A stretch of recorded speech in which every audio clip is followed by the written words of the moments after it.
හරි ඊළඟ වැඩේට යන්න. මම දැක්ක ඔන්ලයින් ළමයි එහෙම අහලා තිබ්බා. අර වේග ගැන. දැන් ඉතින් මෙච්චරයි. දැන් ওই 5 කියන සංඛ්‍යාව 3.14යි නේ. බලන්න ලස්සන තැන් විද්‍යාවේ තියෙන. ඒ වගේ මෙන්න මෙහෙම අකුරකින් සංකේතවත් කරන සංඛ්‍යාවක් තියෙනවා 1.618යි කියලා. ඔන්න ඔය අගේට තමයි කියන්නේ ගෝල්ඩන් රේෂියෝ කියලා. ගෝල්ඩන් රේෂියෝ කියන එක ගණිතමය වශයෙන් මාර විශේෂ ඉලක්කමක්.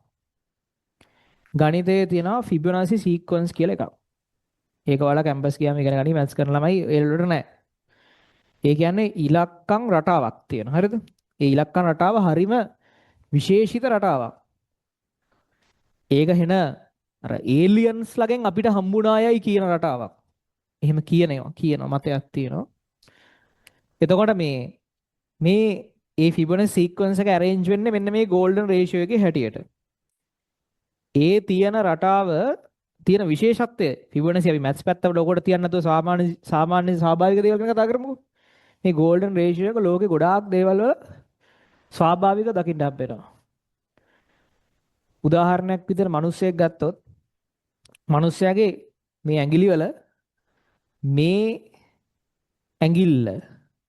මේ ඇඟිල්ල මේ ඇඟිල්ලේ පළවෙනි පුරුකේ තියෙන මෙන්න මේ අස්ති කොටසේ දිග ඊළඟ අස්ති කොටසට දරන අනුපාතය මේ දිගට දරන අනුපාතය 1.618යි හරියටම මේකට දරන අනුපාතය 1.618යි ඒ වගේ ඇඟේ ගොඩාක් කොටස් වල එක බෝන් එකක් ඊට නෙක්ස්ට් බෝන් එකට තියෙන අනුපාතය 1.618යි කොහොමද ඒක හිම ඉලක්කමක් වෙන්නේ හැම වෙලාවෙම ඊට පස්සේ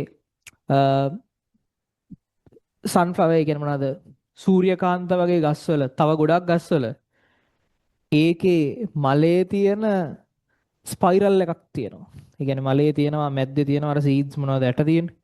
ඒ ඇට තියෙන අනුක්‍රමික පිළිවෙලක් තියෙනවා. ඒ හැම වෙලාවෙම පළවෙනි එක වගේ 1.618 ගුණයක් ඊළඟට. ඔහොම තියෙන කියලා හොයාගෙන තියෙනවා. ඒ සංඛ්‍යා තව ගොඩාක් තැන්වල තියෙනවා. ඒක හොයාගත්තට පස්සේ ওই ග්‍රීසි එහෙම සියලු නිර්මාණ කරද්දී ඒ කාලේ ඒ හැම එකක් අතරම අනුපාත 1.618කට වෙන්න හදන්න උත්සාහ කරලා තියෙනවා. වැඩි ඕනේ DNA එකක බයෝලමයි DNA එකක DNA අණුවක් කියලා අඳින්නේ අර මෙහෙම එකක්. ඒකක දිග පල්ලට දරන අනුපාතය 1.618යි. හරි. කොහොමද ඒක? කියන්නේ හැම තැනකම ඒක තියෙනවා. එතකොට ඒ වගේ ගොඩාක් තැන්වල මෙන්න මේ තියෙන golden ratio එක තියෙනවා. ඒ නිසා චිත්‍ර ශිල්පියෝ පවා දැන් ওই ලෝකේ තියෙන බරපතල චිත්‍රයක් කියලා කියනනේ මොනාලිසා කියන්නේ. මොනාලිසා කියන චිත්‍රේ මාර ලස්සනයිද? මාර චිත්‍රයක්ද ඒක? කොල්ලෙට්ට අතල ඉන්න පුළුවන් මන්නම් කියන්නේ. ඒ චිත්‍රයේ විශේෂත්වය තියෙන මේ චිත්‍රය ලස්සන නෙවෙයි. ඒ චිත්‍රය ඇතුලේ හැංගිච්ච රහස් ගොඩක් තියෙනවා. ඒ චිත්‍රෙන් කියන්න උතු ඉංජිනේර කෙනෙක් අඳපු චිත්‍රයක්නේ. ඒ මාර ලස්සන චිත්‍රයක් නෙවෙයි ඒක. ඒ චිත්‍රය ඇතුලේ හංගපු කතන්දරයක් තියෙනවා. ඒ චිත්‍රේ මේ ඒ චිත්‍රෙත් ඒ මුහුණවල් වල ඊට පස්සේ ඒක පිටිපස්සෙන් පේන හොරයිසන් එක ඕවා අතර අනුපාත හැම එකක්ම golden ratio වලට කලපලා තියෙනවා. මේ දෙන්නෙක් අතර අනුපාත දීර්ඝව මම කියන්න යන්නේ නැහැ නිකන් රූපේ පෙන්න මේ ගන්න පුළුවන්. ඒ අනුපාතය හැම වෙලාවෙම golden ratio එකට සමානව තියෙන නිකන් කියන්නේ ලස්සන තැන් මම මේ කියන්නේ ඔයාලා සයන්ස් කරන හින්දා. අපිට හොයන්න ඕන තරම් දේවල් තියෙනවා. මම මේ සතියකට ඔයාලට මාතෘකාවක් කියන්නේ ගෙදර ගිහින් හොයනවා නම් හොයන්න පුළුවන්. හරි? හොයනවා නම් හොයන්න පුළුවන්. මේ බලන්න.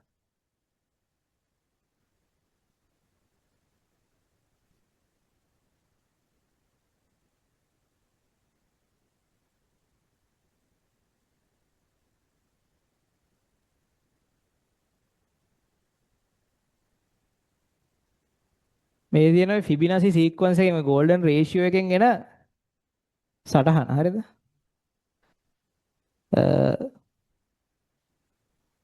එකට 1.618 අනුපාතයකට තමයි මේ හැම එකම බෙදෙන්නේ මේකට මේක ඔහොම ඊට පස්සේ මේකට මේකට මේක 1.61ට එන්න තමයි වැදෙන්නේ. ওই රූපේ. ඊට පස්සේ golden ratio තියෙන තව ඕන තරම් තැන් තියෙනවා. හරි.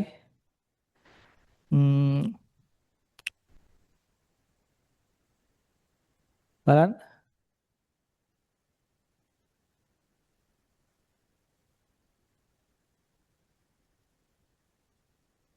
Apple logo එක ඩිසයින් කරලා තියෙන්නේ Pepsi logo එක ඩිසයින් කරලා තියෙන්නේ golden ratio එන විදියට.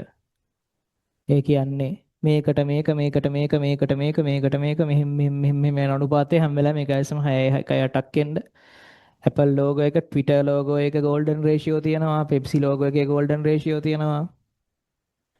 ඒ වගේ ගොඩාක් ඒවා. මෙන්න මේකෙත් ඕක තියනවා කියලා කියනවා මේ අර ග්‍රීක නිර්මාණවලදී සම්මිතිගතය ආරක්ෂා වෙන්නේ. ඊට පස්සේ මේ හක් බෙල්ලගේ මේකට මේක මෙහෙම මෙහෙම අනුපාතය ඔක්කොම golden ratio වලින් යන්නේ. මිනිස්සෙක්ගේ කන golden ratio වලින් යන්නේ. කනේ දිගවල් මැනලා ගොළු වෙල්ලගේ. කියන්නේ ඒ මොකක්වත් ඒක මොකක් හරි අහම්බයක් නෙමෙයි. ඒ ඔයාලට හිතෙයි හැම එකකම වගේ නේ නිකන් එහෙම තියනවාද කියලා. එහෙම නෑ. හරි? ඒ වගේ. හොයලා බලන්න ඕක ගැන. ගෙදර ගිහිල්ලා හොයලා බලන්න මොකද්ද golden ratio? මොකද්ද Fibonacci sequence කියන්නේ? පිරමීඩ වල මොකද්ද මේකේ තියෙන සම්බන්ධය කියන එක. හරි? ඒතර ඒ වගේ අර ගණිතයේ විශේෂ සංඛ්‍යා විශේෂ අවස්ථා තියෙනවා. තාම මේකේ තියෙන গুপ্তභාවය තේරුම් ගන්න බෑ මොකද්ද මෙතන තියෙන්නේ කියන එක. තාමත් විස්තර කරන්න අමාරුයි.